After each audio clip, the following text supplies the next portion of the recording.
চাই হাদিব ভাই, আমার খুনের বিচার চাই। শহীদ শরীফ ওসমান হাদি বাংলাদেশে আধিপত্যবাদ বিরোধী শক্তির আদর্শ হিসেবে আইকন হিসেবে ইতিমধ্যে প্রতিষ্ঠিত হয়ে গিয়েছে। শহীদ শরীফ ওসমান হাদিকে বাদ দিয়ে এই বাংলার মাটিতে আর কোনো কিছু করা সম্ভব না। আমরা আগামীতে যারা সরকার গঠন করবেন তারা মনে রাখবেন, যদি শহীদ শরীফ ওসমান হাদি হত্যার বিচার আপনারা করতে না পারেন তবে আপনাদের সরকার স্থায়ী হবে না।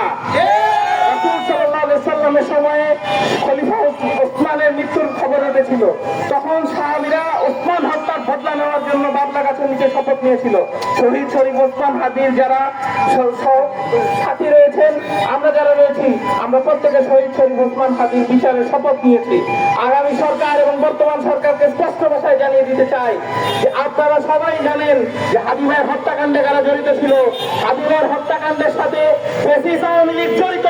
হাদি ভাইয়ের হত্যাকাণ্ডের নির্দেশদাতা খুনি শেখ হাসিনা দিল্লি থেকে হাদি ভাইকে খুন করিয়েছে, এবং যারা খুন করে এসেছে তাদেরকে পালিয়ে যেতে দিয়েছে বর্তমান সরকারের কুশীলবরা।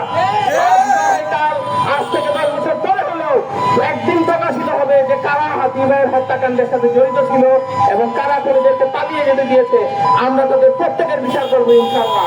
বাংলাদেশের এই মাটিতে শহীদ শরীফ ওসমান বিন হাদি ভাইয়ের কবরের সামনে দাঁড়িয়ে বলে যাচ্ছি, বাংলাদেশে 2024 সালের গণ অভ্যুত্থান আপনারা দেখেছেন, আপনারা গণ অভ্যুত্থানের খুবই ক্ষুদ্র একটা অংশ দেখেছেন, আপনারা বিপ্লবের চূড়ান্ত রূপ কিন্তু দেখেন নাই। যদি শহীদ শরীফ ওসমান বিন হাদি ভাইয়ের হত্যাকাণ্ডের বিচার যদি না করা হয়, যদি এই ইস্যুতে যদি কোনোভাবে ধামাচাপা দেওয়ার চেষ্টা করা হয়, যদি শহীদ শরীফ ওসমান বিন হাদি ভাইয়ের সেই তুমুল লড়াইয়ের আন্দোলনকে কোনোভাবে যদি দমন করার চেষ্টা করা হয়, বাংলাদেশের মাটিতে দাঁড়িয়ে বলছি জুলাই বিপ্লবের সেই চূড়ান্ত রূপ আপনাদের আমরা দেখিয়ে ছাড়বো। এই স্বাধীন বাংলাদেশের মাটিতে ওসমান বিন হাদিকে খুন করার পর খুনি কিভাবে এই দেশের মাটি ত্যাগ করলো, এটি জাতি প্রশ্ন করতে চায়।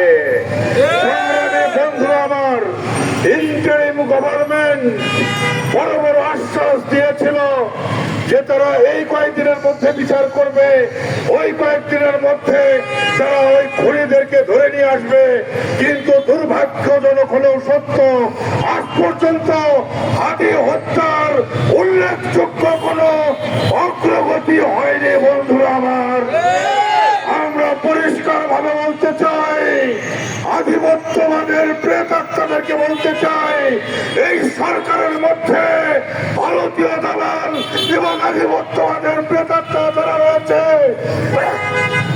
আজকের এই সমাবেশ থেকে আপনাদেরকে আমরা সাবধান করে দিতে চাই, অতি অল্প সময়ের মধ্যে নির্বাচনের পূর্বেই যদি হাদি হত্যার দৃশ্যমান বিচার করা না হয়, তাহলে এই বাংলাদেশের আপামর মানুষ টেকনাফ থেকে তেতুলিয়া, রূপসা থেকে পাথুরিয়া, সারা দেশের মানুষ আমারও রাজপথে নেমে এই বিচারের দাবিতে দুর্বার গণ আন্দোলন গড়ে তুলবে। বন্ধুরা,